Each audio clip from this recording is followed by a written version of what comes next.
여러분은 판사입니다. 살인사건이 일어났습니다. 경찰의 조사 결과 흉기에 묻은 지문을 확보한 것은 물론이거니와 살인사건이 발생하는 순간의 CCTV도 확보하고 용의자의 자백도 받아냈습니다. 그리고 기소 의견으로 검찰에 송치되었고 검찰은 기소했으며 판사인 여러분이 결정을 내려야 합니다. 쟁점이 없는 아주 쉬운 케이스이고 당연히 유죄라고 판결했을 거예요. 그런데 이러한 비슷한 일이 일어나고 있는데도 사람들은 자백을 믿지 않고 있습니다. 돈에 관련된 것이에요. IMF 때 금 모으기 운동 혹시 기억나세요? 대부분의 사람들은 우리나라 국민들의 애국심이 먼저 떠오르거나 그때는 국민들이 나라 사랑하는 마음이 있었는데 요즘은 참 큰일이다 이런 생각이 먼저 드실 거예요. 그런데 제가 금 모으기 운동에 대해서 처음 떠오르는 생각은 국가의 자백입니다.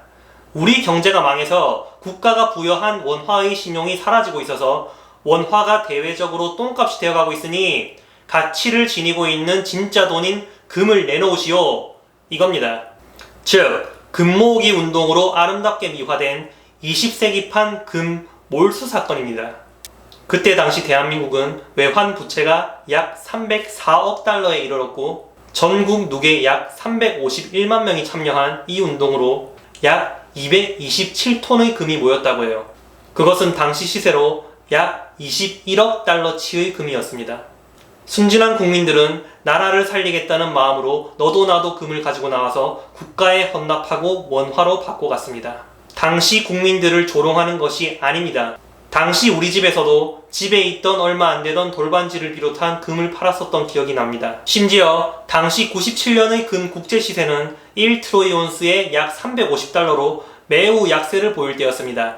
이후에 금값은 지속적으로 상승해서 2011년에 1900달러로 고점을 찍었습니다. 다시 한번 원화의 신용이 약해지거나 제거되는 이런 일이 발생한다면 국민들이 가지고 있던 금을 국가에 다시 넘길까요? 저는 그렇게 생각하지 않습니다. 이런 비슷한 일이 약 1년 전에 터키에서도 일어났었죠. 간단히 설명해서 미국과의 갈등에서 비롯된 일이었는데요. 미국의 목사를 터키가 감금했고 석방 요구는 받아들여지지 않았습니다. 그리고 관세 폭탄과 제재가 떨어졌습니다. 터키의 리라는 수년에 걸쳐서 약세를 보이고 있던 와중에 이것을 기점으로 크게 폭락해서 1리라에 160원까지 떨어졌습니다. 제가 2009년에 터키를 여행할 때 1리라에 800원이었는데 2018년에는 1리라에 160원이 된 겁니다. 1년이 지난 아직까지도 200원이네요. 원달러 환율로 이해하기 쉽게 설명하자면 원래 1달러를 1000원에 살 수 있었는데 1달러가 5000원이 돼버렸다는 얘기예요. 이러한 상황이 한국에서 벌어졌다고 생각해보세요. 물가의 폭등이고 경제 파탄이에요. 해외여행은 남의 집 이야기가 되겠죠. 그러자 반미주의자인 에르도안 대통령이 뭐라고 했는지 아십니까? 그들에겐 달러가 있으나 우리에겐 알라가 있다. 터키 국민들은 경제전쟁을 위해서 금과 유로와 달러를 리라로 바꾸라 라고 했습니다. 자, 주목할 것은 왜 유로 달러뿐만 아니라 금을 리라로 바꾸라고 했을까요? 리라에 부여된 신용이 사라져서 진짜 돈인 금이 필요했으니까요. 그리고 지금 세계에서 가장 유명한 신용이 제거된 화폐가 무엇인지 아십니까? 베네수엘라의 볼리바르예요. 화폐의 신용이 제거되자 마두로 대통령이 가장 먼저 한 일이 무엇인지 아시나요? 보유하고 있던 금을 차입시키고 유동성을 확보했습니다.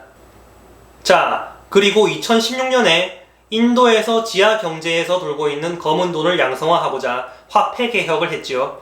화폐 개혁안이 발표나고 인도 사람들이 가장 먼저 한 것이 무엇이냐? 금으로 달려들었습니다. 정부에서 화폐에 부여한 신용이 하루아침에 사라지게 되자 그 자체의 가치를 저장하고 있는 진짜 돈인 금을 살려고 난리가 난 거예요. 지금까지 말씀드린 것과 같이 세계에서는 이런 자백들을 계속하고 있어요. 한 가지 더 말씀드릴까요? 미국이 보유한 8,000톤의 금을 비롯해 각 국가들이 금을 보유하고 있는 것을 아실 겁니다. 이 금은 무엇으로 분류되는지 아시나요? 각 국가들이 보유한 외화와 함께 지급준비금으로 분류되어 있습니다. 특히 미국의 경우에는 달러가 자신들의 화폐이기 때문에 그들이 보유한 지급준비금 중에 가장 비중이 높은 것이 금이에요. 기축통화국이 금을 지급준비금으로 가지고 있다는 말입니다. 이렇게 세계에서 끊임없이 소리까지 질러가면서 자백을 하고 있는데도 대부분의 사람들은 금을 귀금속, 좀 더 나아가서는 실물자산, 이 정도까지 생각하지 돈이라고는 생각하지 않습니다. 제가 잘못된 판결을 내린 건가요? 오늘 영상은 여기까지입니다. 실버아크TV는 금과 은, 화폐에 대한 많은 의문점들, 포트폴리오 설계, 경제위기 대비를 위해 자신이 답을 내릴 수 있도록 돕는 역할을 하고자 합니다. 감사합니다.